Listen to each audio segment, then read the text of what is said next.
mean that much to me, but somebody said, you know, it mightn't seem like much now, but it is history, and you'll enjoy it. So I went along. Some friendships define a moment. Others define a lifetime. For Paul McCartney and George Harrison, their bond was somehow both. It was a friendship born on a shaky school bus in Liverpool and later tested by the insane pressure of global stardom. It was a relationship filled with huge amounts of love and deep frustration, of inside jokes and things left unsaid. For decades, we've only heard the story in bits and pieces, through quotes taken out of context and grainy footage of arguments. We know the legends, we know the music, but the full truth of their brotherhood has always felt just out of reach, lost in the fog of the Beatles myth. But now, after years of quiet reflection, the pieces are finally starting to fit. Paul McCartney, in his own words, through deeply personal interviews and writings, is painting the whole picture. And this isn't just another Beatles story. This is the story of two boys who became brothers, two men who became legends, and the complicated, powerful love that held them together right up to the very end. They held hands. In the final days, as George Harrison prepared to leave a world he had changed forever, he and Paul McCartney just sat together and held hands. It was such a simple, human act. But for two guys from Liverpool who'd spent their entire adult lives in the spotlight, it said everything. It was a final, silent acknowledgement of a bond that music, fame, and even bitterness could never really break. As Paul would later say, it was something they would have never done before, not even when they were the best of friends. It just wasn't a Liverpool thing. But in that quiet room, it meant everything. This is the story of how they got there, before the screaming fans, before the gold records, before the arguments that would go down in history. There was just a bus. A double-decker bus rolling through the streets of post-war Liverpool, taking kids to the Liverpool Institute. On that bus, a 14-year-old Paul McCartney, already confident and full of music, noticed a younger boy.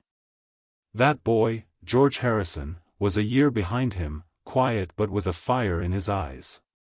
He looked young, but he held his guitar like it was a part of him. They didn't click instantly, but it was bound to happen. They were connected by the same obsession, the lightning-in-a-bottle sound of rock and roll and the magic of fingers on a fretboard. Paul was blown away by George's dedication. While other kids were outside playing, George was inside, practicing relentlessly, trying to master the American records filtering across the ocean. Paul saw a kindred spirit, someone who didn't just like music, but breathed it. He saw, even then, a great player in the making. It was that belief that led Paul to make the most important introduction of his life. He brought George to meet his other songwriting buddy, a sharp, witty art student named John Lennon. John was the leader of his band, the Quarrymen, and at first, he wasn't so sure. George looked too young. Like a kid brother tagging along. But Paul insisted. He knew what John needed to see. So, on the top deck of a bus, George Harrison took out his guitar and perfectly played the complex instrumental, Raunchy. That was it. He was in. John was sold. The core of the Beatles was formed, all because Paul vouched for his little mate. Paul often called George his baby brother, and it perfectly captured their early dynamic. Paul was 9 months older, which doesn't seem like much, but in your teenage years, it can feel like a lifetime. He'd known George longer than he'd known John, and he was protective, sometimes even a bit patronizing. This big brother, little brother relationship would be a source of both strength and, later, a whole lot of tension. Their bond was really cemented not in stuffy rehearsal rooms, but out on the open road. In one of the defining adventures of their youth, long before managers or tour buses, Paul and George decided to just go. They hitchhiked from Liverpool all the way to Harlech in Wales, a spontaneous trip powered by nothing but youthful energy and a hunger for freedom. They slept in a field, played their guitars for strangers, and just lived, free from the expectations that would soon swallow them whole. McCartney would look back on these simple times as some of the best of his life, a pure moment of friendship before the world got in the way. It was just two friends, his little brother and him, against the world. When Beatlemania hit, that bond was their anchor in the hurricane. While John and Paul were the main songwriters, George was the band's secret weapon.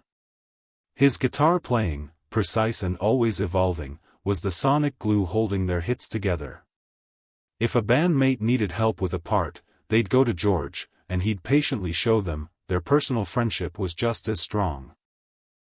When George married his first wife, Pattie Boyd, in 1966, at the absolute peak of the band's fame, only one other Beatle was there. Paul McCartney served as George's best man. He sat with George's parents at the ceremony and even kept Pattie's younger siblings entertained, a warm, family gesture that went way beyond being a bandmate. This was brotherhood, but even during this amazing time of success and friendship, the seeds of conflict were being planted. That little brother dynamic, so sweet on the roads of Wales, started to feel suffocating in the studio. George wasn't just growing as a guitarist, he was becoming a world-class songwriter.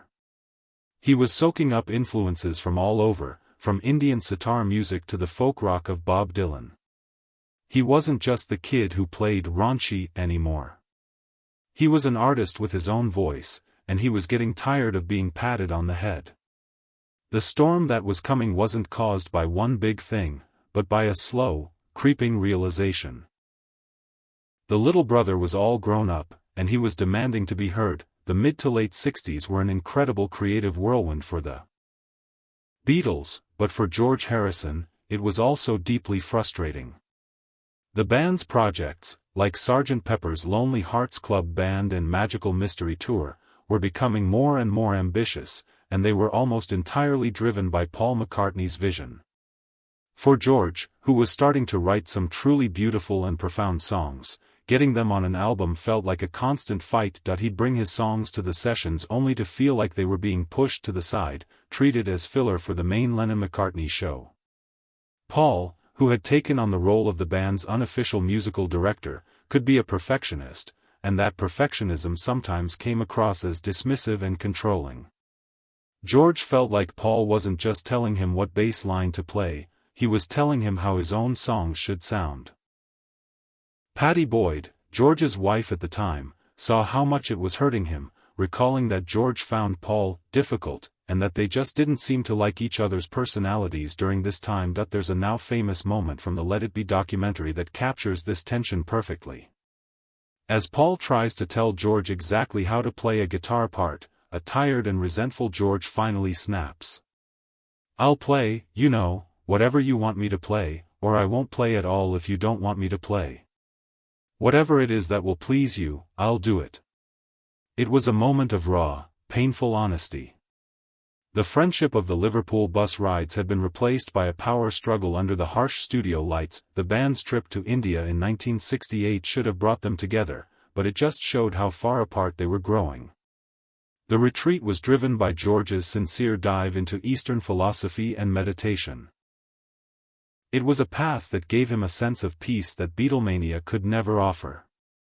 But Paul seemed to treat the trip more like a creative workshop.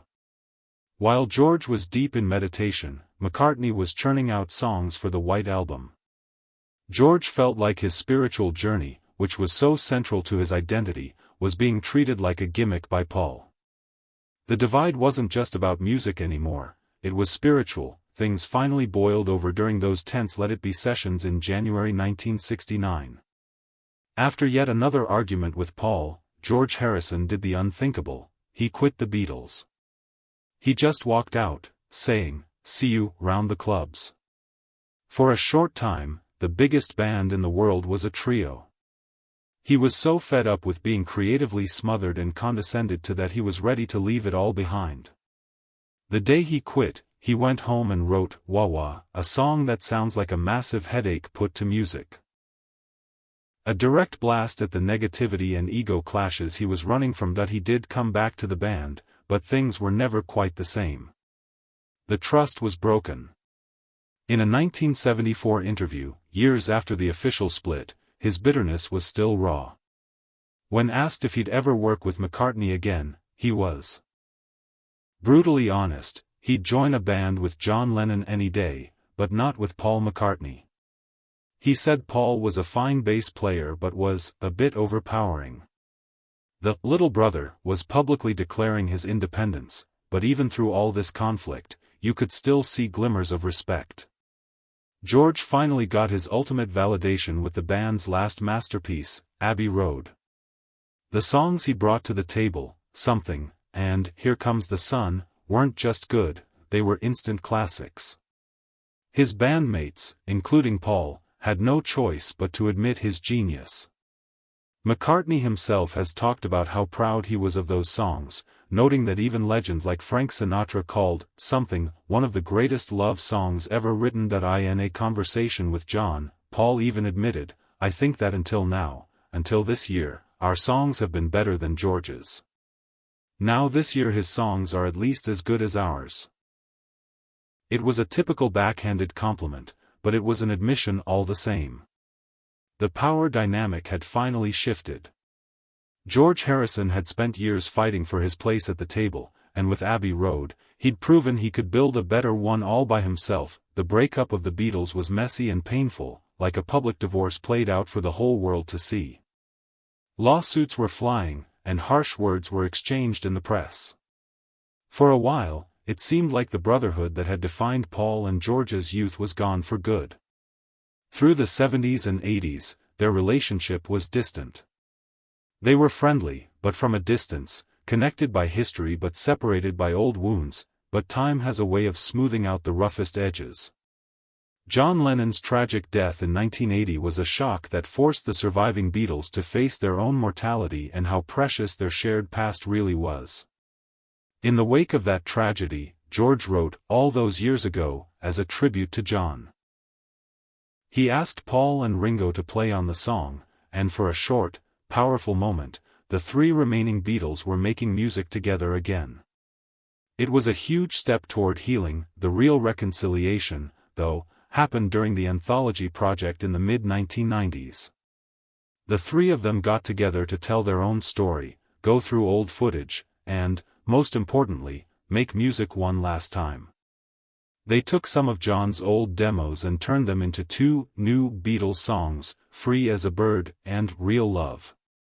The process put them back in the studio together, back in the very dynamic that had both built them up and torn them apart. But this time was different. The pressure was gone.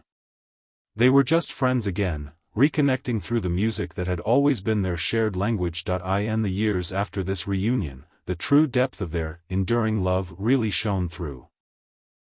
Paul started speaking more openly and warmly about George, not as a rival, but as the kid he met on the bus, his little baby brother. This love was never more obvious than